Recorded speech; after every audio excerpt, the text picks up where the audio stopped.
Hi, I'm Rex Osborne from the police department, and I'm here to give you an example of doing more with less.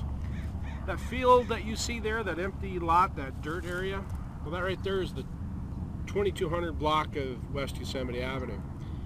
Little history, 2 years ago or so, the city of Manteca purchased this lot so they could have a road come from Milo Candini back through this direction and end up on Yosemite Avenue. It's a connector road, makes sense. When we bought this house 2 years ago, and in that 2-year period of time, it was invaded by vagrants. We had people living in there briefly, criminal activity, vandalism, just a bunch of things took place, and the neighbors that lived in the neighborhood were quite upset about it, actually, and I don't blame them.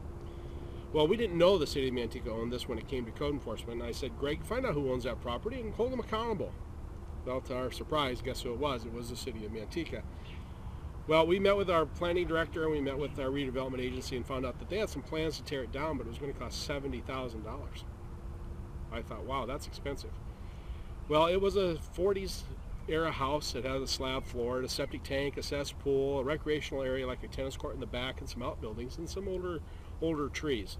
I thought, man, maybe that'll all add up. And it also had a well. So, gosh, there's a lot to do there. Well, Greg and I had never tore down a house before, and we said, you know what, let us see if we can't get this done doing a little bit more for less. So we did.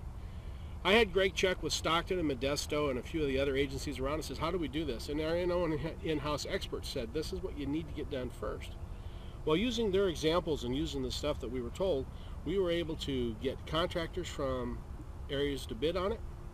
We were able to get the environmental reviews done, the air quality control, the asbestos reports, everything done, and within 60 days from the time that we said we would start this down to the bare dirt that you have today with no utilities, services, or anything left behind. We did it for less than $30,000. We were told it would cost us $70,000. We did it for less than $30,000. Now, we weren't miracle workers. Well, I think maybe Greg Barrett, you should get credit for this, really is, because he was diligent enough to check, ask people, hold people accountable, and say, we need to do this for less. And sure, the end result is, of course, that we have a place that someday we will have a road. I guess if there's a lesson learned here, just remember that you can do more with less. It's not something that if someone says this is what it's going to cost, take a few minutes and say, well, maybe not. If they say this is the way we have to do it, say, okay, that's great. Have you looked at other alternatives? Just remember, you're empowered to make decisions that are right for the city. Use the chain of command, follow the rules, but don't be afraid to say, God, that just doesn't seem right. Well, matter of fact, I wish someone would make a decision pretty quick and say, let's put this road in so I wouldn't have to drive through a field, to give you an example. And don't ask us to help with the road. We're not going to do that. So with that, I'm Rex Osborne from the Public Affairs Unit for the Police Department.